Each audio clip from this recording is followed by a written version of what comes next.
Principe de négociation important, le rapport de force est une perception. Dès lors que des personnes, des organisations vont rentrer en négociation, elles vont exercer un rapport de force. La terminologie rapport de force est d'ailleurs vue de manière un peu péjorative, mais le rapport de force, c'est la relation de pouvoir qui va relier ces plusieurs parties prenantes, qui va opposer leurs forces. Ça peut être conscient ou inconscient, mais il est tout le temps au cœur de la stratégie de négociation. Pourquoi? Le rapport de force et son analyse déterminent la stratégie.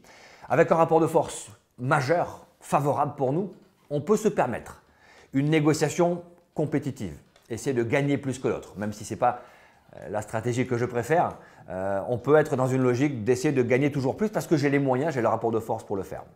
Je peux avoir dans ce cas-là une stratégie de résistance forte. Je lâche peu de concessions, je les lâche par petits morceaux.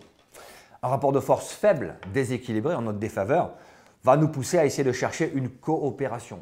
Coopérer naturellement, expliquer à la partie adverse qu'elle a tout intérêt à coopérer avec nous et donc à ne pas être en compétition pour pouvoir obtenir l'objectif commun.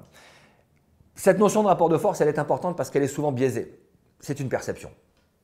Très rarement, je me retrouve dans des analyses de négociation où le rapport de force a été évalué efficacement. On utilise un outil qui nous permet de scorer ce rapport de force en pondérant chacun des facteurs.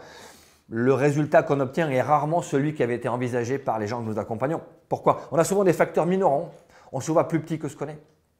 Je me rappelle d'un client qui m'avait sollicité parce qu'il devait rentrer en négociation avec un de ses partenaires commerciaux en m'expliquant qu'on est dans le monde du travail temporaire, en m'expliquant que cette entreprise qui le sollicite pour fournir des profils fait 80% de son chiffre d'affaires.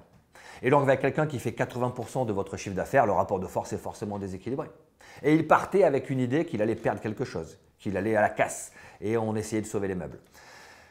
On a essayé de pondérer sa perception du rapport de force. Comment est-ce que tu peux faire 80% de ton chiffre d'affaires avec le même client? C'est qu'il est satisfait de ce que tu proposes. Tu lui proposes donc des profils qui sont importants pour lui. Et c'est pour ça qu'il a autant de volume d'affaires avec ton entreprise. Quels sont les profils que tu proposes? Et en regardant les profils qui étaient proposés, une bonne partie de ces profils étaient stratégiques pour cette entreprise. Mon client fournissait des profils qui étaient déterminants pour la performance de son propre client. Et en plus, il était le seul à pouvoir les fournir. Ça veut dire que dans sa perception d'un rapport de force déséquilibré, 80% pour mon client, 20% pour moi. Non, on est dans une logique totalement différente. Certes, il fait beaucoup de chiffre d'affaires avec moi et je suis lié à lui, mais il est lié à moi par la qualité des profils que je fournis et par la dépendance qu'il a parce que je suis le seul à les avoir. Encore une fois, une perception.